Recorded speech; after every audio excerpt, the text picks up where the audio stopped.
ଯାଇକି पर्सनाली ଯେତେବେଳେ ଭେଟିଲି ସେ କେବେ ବି ମନା କରିବେନି ହଁ କରିଦେବି କିନ୍ତୁ ତାଙ୍କ ମୂଳ ଉଦ୍ଦେଶ୍ୟ ହଉଛି ହାତ ଗୁଞ୍ଜା। ସେ ହାତ ଗୁଞ୍ଜା ଏମିତି ବି ନେବେ ଆପଣ ତାଙ୍କୁ ପ୍ରମାଣ ବି କିଛି କରିପାରିବେନି ସେ କିଛି ଡାଇରେକ୍ଟ ବି ନେବେନି କାହିଁକି ନା ସେ ମିଡିଲ ମ୍ୟାନ ରଖିଥାନ୍ତି ସେ ଧରା ପଡିଯିବା ଭୟରେ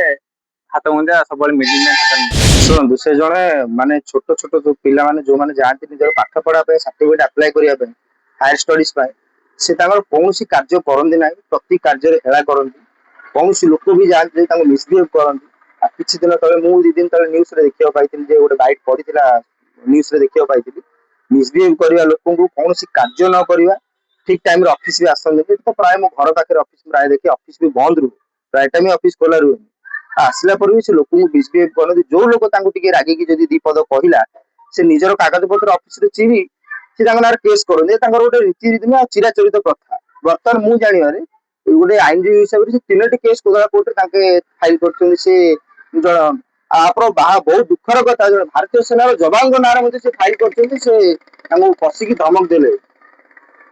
ପାଇଁ ନିଜର କାମ ନ କରିବା ଆଉ ନୂଆ ତହସିଲଦାର ବି ଜଏନ ହେଲେଣି ସେ ତା ଉପରେ କଣ ଆକ୍ସନ ନେଉଛନ୍ତି ଏହା ଜାଣିବା ପରେ ବର୍ତ୍ତମାନ ତ କମ୍ପ୍ଲେନ ହବ ଏମାନଙ୍କ ନା ଏଇ ଆରଆଇଙ୍କ ଉପରେ ଯେହେତୁ ସେ ଜଣେ ମାନେ କୌଣସି ଲୋକଙ୍କୁ ବି ବିହେଭ ଖରାପ କରନ୍ତି ଯୋଉ ଲୋକ ଗଲା ତାର କାର୍ଯ୍ୟ କରନ୍ତିନି ତାକୁ ଓଲଟା ହଇରାଣ କରନ୍ତି ରିପିଟେଡଲି ତାକୁ ଡାକନ୍ତି ଆଉ ତଳ କଥା ହାତ ଗୁଞ୍ଜେଇବା ପାଇଁ ସେ ଭିତରିଆ ମାଗନ୍ତି ତାର ଅର୍ଥ ମତେ ପଇସା ଦିଅନ୍ତୁ ମୁଁ କାମ କରିବି ନହେଲେ କାମ କରିବି ଆଉ ଛୋଟ ଛୁଆଙ୍କୁ ହଇରାଣ କରିବା ସେ ସାର୍ଟିଫିକେଟ ପାଇଁ ବହୁତ ହଇରାଣ କରନ୍ତି ହଜାର ହଜାର ସାର୍ଟିଫିକେଟ ତାଙ୍କର ପେଣ୍ଡିଂ ବି ରହୁଛି ଆଉ ମାନ୍ୟବର ସୁରେଶ ପୂଜାରୀ ମନ୍ତ୍ରୀ ମଧ୍ୟ କହିଲା ପରେ ବି ଏମାନେ ଚେତୁନାହାନ୍ତି ଏମାନେ ନିଜକୁ ମାନେ ଯୋଉ ପୋଷ୍ଟରେ ଅଛନ୍ତି ତାର ଗାରିମା ରଖୁନାହାନ୍ତି କି ନିଜର ଲୋକଙ୍କୁ ହଇରାଣ କରିବା ଏମାନେ ଗୋଟେ ନୀତି ଦିନିଆ ଚିରାଚରିତ ପ୍ରଥା ହେଇଗଲା।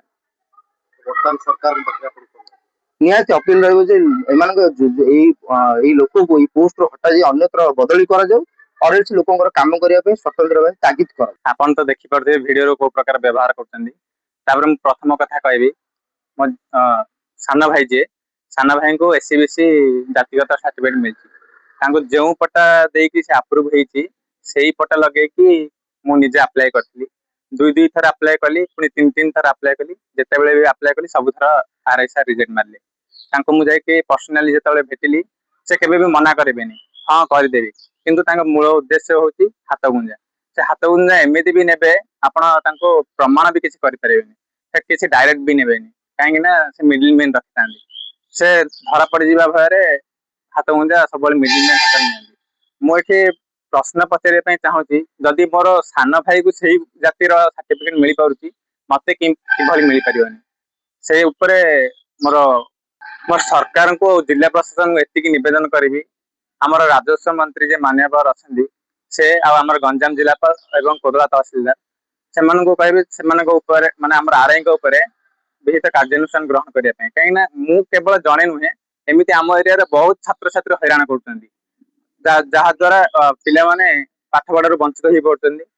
ମୁଖ୍ୟ କଥା ମୁଁ କହିବାକୁ ଗଲେ ମୋର ସେଇ ଟାଇମରେ ଗୋଟିଏ ଏକ୍ଜାମ ଥିଲା ସେଇ ଏକ୍ଜାମରେ ସେ ସାର୍ଟିଫିକେଟ ମାଗିଥିଲା ଯଦ୍ୱାରା କି ମୁଁ ସେ ସାର୍ଟିଫିକେଟଟା ନ ଦେଇ ପାରିଥିବା ଯୋଉ ଶୋ ନ କରିପାରୁଥିବା ଯୋଗୁଁ ସେ ଏକ୍ଜାମ ମୁଁ ବଞ୍ଚିତ ବି ହୋଇଥିଲି। ଲାଞ୍ଚ ମାଗିବାର ଅଭିଯୋଗ ଆସିଲା ଯେଉଁ ସମୟରେ ରାଜସ୍ୱ ବିଭାଗ ତରଫରୁ ଜିଲ୍ଲାପାଳ ଏବଂ ରାଜସ୍ୱ ଅଧିକାରୀମାନଙ୍କୁ ନିର୍ଦ୍ଦେଶ ଗଲା ଯେ ଯେଉଁ ଛାତ୍ର ପାଠ ପଢିବା ପାଇଁ କିମ୍ବା ସ୍କଲାରସିପ ପାଇବା ପାଇଁ ସାର୍ଟିଫିକେଟ ପାଇଁ ଆବେଦନ କରୁଛି ତୁରନ୍ତ ଦିଅ ନଦେଲେ ଯାହା ପଦକ୍ଷେପ ନେବା କଥା ତୁମ ବିରୁଦ୍ଧରେ ନିଆଯିବ।